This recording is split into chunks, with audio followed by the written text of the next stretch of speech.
Suspended Gauteng Director of Mental Health, Dr. Manamela, will continue to testify at the Esidimeni hearings today.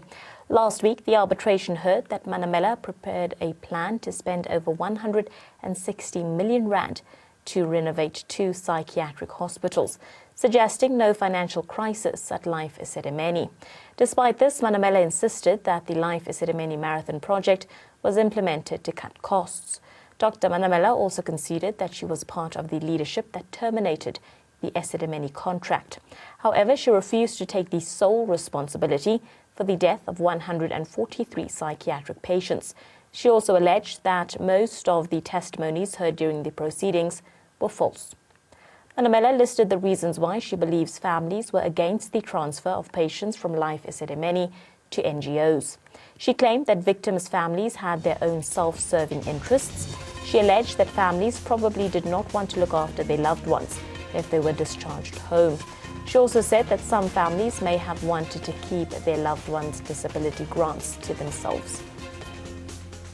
You are paid so much money, but you are working at the project and the project had problems. It doesn't mean that it is you because you are paid so much money. Who was the director of mental health care in Gauteng? I was the director, but why am I just secluded out of the project team while I was even in terms of the project justice? I cannot take on responsibility alone. Well, joining us this morning to discuss this further and also give us some details as to what we can expect today is ANN7 reporter Nhlanhla Jele. She joins us live from the Emoyeni Conference Centre in Parktown, Johannesburg. Good morning to you, Nhlanhla. Last week, we saw Dr. Manamela testifying throughout the week, except for those 2 days that she was unavailable. Just talk us through what the expectations for today is. Indeed, good morning to you and to our viewers at home. We are expecting Dr. Manamela to carry on with her testimony. She concluded on Friday and also mentioned that most things that were said about her are actually not true. She also said that she implemented the termination of the Life Esidimeni contract because of Dr. Selebano and former health MEC Katani Mahlangu. They made her do it. So like she said in one of the bites that why is she the only one who is being held accountable? But honestly, in most of the testimonies that we've heard here and the witnesses who have come up, and actually also the health ombudsman mentioned that she had a central role, she played a vital role in ensuring that these people are actually moved from Life Esidimeni to the various NGOs. She also signed off for the licenses for these NGOs. She was actually asked a question about one of the NGOs. They mentioned that the NGO, when you look at it, it's actually not in good condition. But she said before she signed the license, the NGO was actually in good condition. So those are some of the back and forth comments and testimony that we are sitting through and we are expected to carry on with today. There's a lot of questions as to why Life Esidimeni was closed down. Initially, reports were stating that it was to cut costs, but the news came to the fore that millions of rands was being spent to upgrade other psychiatric institutions. Just talk us through what's been said around this issue. Indeed, about the psychiatric other wards, she did not mention, but she did mention the fact that they had to cut costs. Remember, Life Esidimeni was charging them a certain amount, and NGOs that they worked with around Gauteng actually charged them a lower price. But it turns out that from this tragedy, the government actually lost more money by trying to move these people from Life Esidimeni to the various NGOs. Remember, we are sitting through this arbitration because of this issue of trying to cut costs, but it's actually incurring more costs.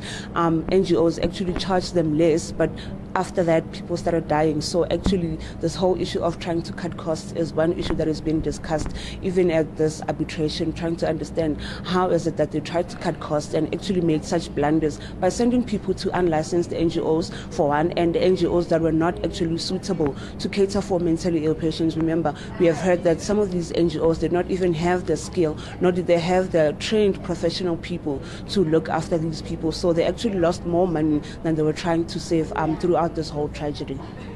Nhlanhla, Dr. Manamela made some harsh and shocking claims against some of the family members while she was testifying, stating that she claims that some family members had their own self-serving interests at heart. Just talk us through the reaction of these comments by the families. And honestly, she is not the only one who actually said that some of these family members dumped their loved ones. They wanted to make money from their SASSA grant payments. Some other officials came out and said the same thing, but families were not happy about that.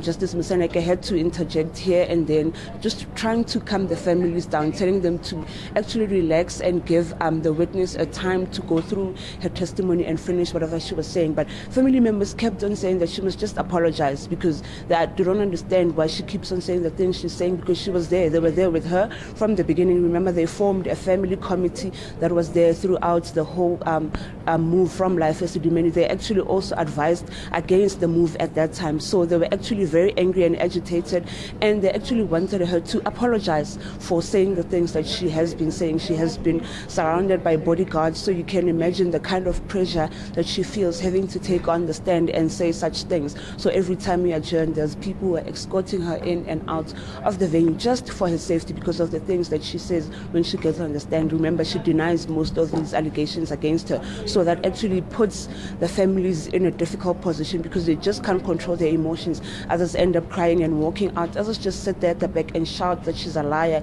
that she should just apologize for all the things that she put them through. All right, thank you very much, Nhlanhla, for the update. We'll check in with you later, and once these proceedings start, we will give our viewers some of those live visuals. That was ANN7 reporter Nhlanhla Jele coming to us live from the Emoyeni Conference Center, where the Life Esidimeni arbitration proceedings will continue this morning, usually at around 9:30. But stay tuned to ANN7 for details.